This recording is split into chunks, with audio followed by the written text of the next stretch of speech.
अध्यक्ष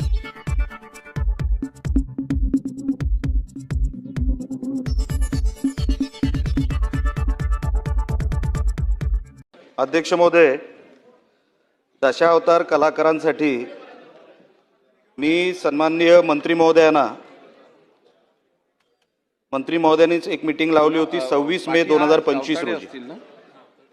त्यामध्ये काही विषय अध्यक्ष महोदय त्या मीटिंग मध्ये मी ठेवले होते।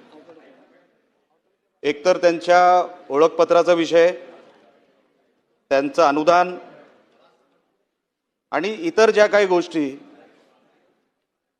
जे फॉर एक्झाम्पल लावणी या विषयाला मिळतात, इतर कलांना मिळतात, तसं दशावतार कलाकारांना मिळत नाही असं मी सन्माननीय मंत्री महोदयांना त्या मीटिंग मध्ये कळवलं होतं। ती मीटिंग झाली। उत्तर देणार। आता अध्यक्ष महोदय, त्या मीटिंगला 1 वर्ष पूर्ण झालं। 1 वर्षानंतर सुद्धा मंत्री महोदयांच्या उत्तरामध्ये असं देण्यात आलं दुसऱ्याचं कोण देणार की आम्ही त्यांना ओळखपत्र देऊ शकत नाही। आम्ही सरकार म्हणून त्यांना जे 5,000 रुपये देतो ते आम्ही सरकारच्या माध्यमातून आम्ही त्यांना देतोय। पण अध्यक्ष महोदय, हे 5,000 रुपये अगोदरपासूनच त्यांना मिळायचे। वेगळं या मीटिंग नंतर काही वेगळं घडलंय अशातला भाग नाही। आपण काही GR काढणार होतो अध्यक्ष महोदय, ते GR पण त्या मीटिंग नंतर जे काही ठरले ते अजूनपर्यंत निघालेले नाही। त्यानंतर जी समिती गठीत करणार होतो ती कधी समिती गठीतच झाली नाही। आता हे जे कोण अधिकारी आहेत अध्यक्ष महोदय, त्यामध्ये मंत्री महोदय आपल्या विभागामध्ये कोण पांडेजी म्हणून आहेत। आता ती व्यक्ती एवढे अडथळे निर्माण करते ह्या सगळ्या व्यवस्थेमध्ये की आता त्यांना गुगल फॉर्म दिलेत काहीतरी। दशावतार कलाकारांना अध्यक्ष महोदय गुगल फॉर्म दिलेत।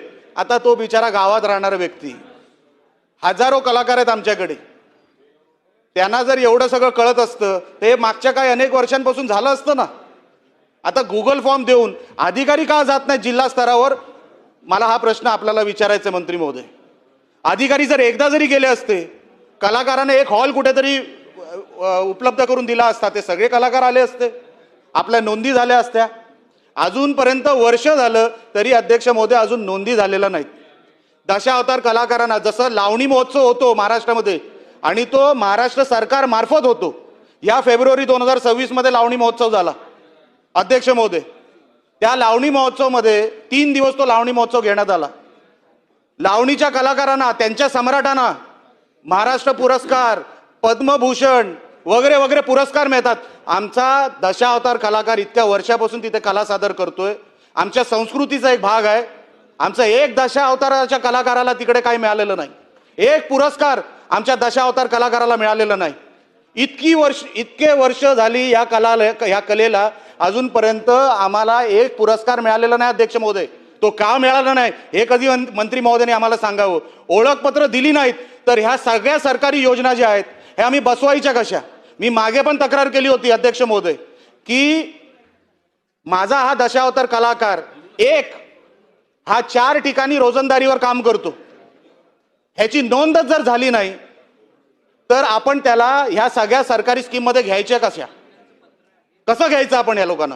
दुसरी गोष्ट, हा फक्त सिंधुदुर्गाचा विषय नाही। सिंधुदुर्गामध्ये जसा दशावतार कलाकारांचा विषय तुम्ही निकम साहेबांना विचारा किंवा भास्कर जाधव साहेबांना विचारा, तसाच नमन हा विषय रत्नागिरीमध्ये आहे। अजूनपर्यंत त्यांची कसली नोंद नाही। म्हणून अध्यक्ष महोदय, आपल्या माध्यमातून ती मीटिंग मंत्री महोदय आपण जी घेतली, आपल्याला सगळा विषय माहिती। आपण स्वतः कोकणातले आहात, आपण स्वतः माझ्या मतदारसंघातले आहात। आपण जाहीर त्याच्यानंतर केलेलं होतं की मी या लोकांना ओळखपत्र देणार, अजूनपर्यंत ओळखपत्राची प्रोसिजरच सुरू झाली नाही। गुगल फॉर्म आमच्या कलाकारांना कळत नाही, तुम्ही काहीतरी सोपी पद्धत करून द्या, काहीतरी सोपी पद्धत आमच्या कलाकारांसाठी करून द्या। आमचा कुठेतरी दशावतार कलाकार हा कुठेतरी महाराष्ट्राच्या पटलावर दिसू द्या। एक पुरस्कार मंत्री महोदय आमच्या दशावतार कलाकाराला मिळालेला नाही। कलिंगन वगैरे मोठमोठे कलाकार आमच्या जिल्ह्यातून होऊन गेले, पण एकही पुरस्कार आमच्या ह्या कलाकारांना मिळालेला नाही। आमचं ओळखपत्र नाही, आम्हाला अनुदान मिळत नाही, आमचं कुठेही कुठल्या स्कीम मध्ये आम्हाला बसवलं गेलं नाही। मग हा दशावतार कलाकार जगणार कसा? त्यांनी त्याची फॅमिली, तो आपल्या फॅमिलीला कसा बघणार?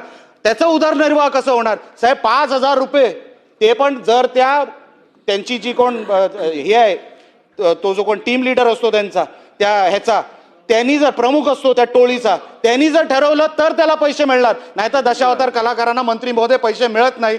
माझ्या दशावतार कलाकारांना पैसे कधी मिळणार, त्यांचे हे सगळे विषय कधी सुटणार आणि त्यांना महाराष्ट्राच्या नकाशावर कधीतरी काय मिळणार आहे की नाही. आपण फड बघतो, आपण लावणीचे आपण अनेक पुरस्कार इथे जाहीर करतो, त्यांचं मानधन त्यांचं अनुदान आपण जाहीर करतो, पण माझ्या दशावतार कलाकारांसाठी अनेक वर्षांची परंपरा आमच्या कोकणातली अजूनपर्यंत एक फुटी कवडी त्यांना मिळालेली नाही. म्हणून माझी विनंती अध्यक्ष महोदय, मंत्री महोदयांनी आज काहीतरी दशावतार कलाकारांना, आमच्या नमनच्या कलाकारांना काहीतरी जाहीर करावं, जे आमच्या त्या चौकटीत बसतील, आमच्या त्या सरकारच्या कुठल्या तरी योजनेत बसतील, असं काहीतरी आज सरकारच्या माध्यमातून मंत्री महोदयांनी जाहीर करावं.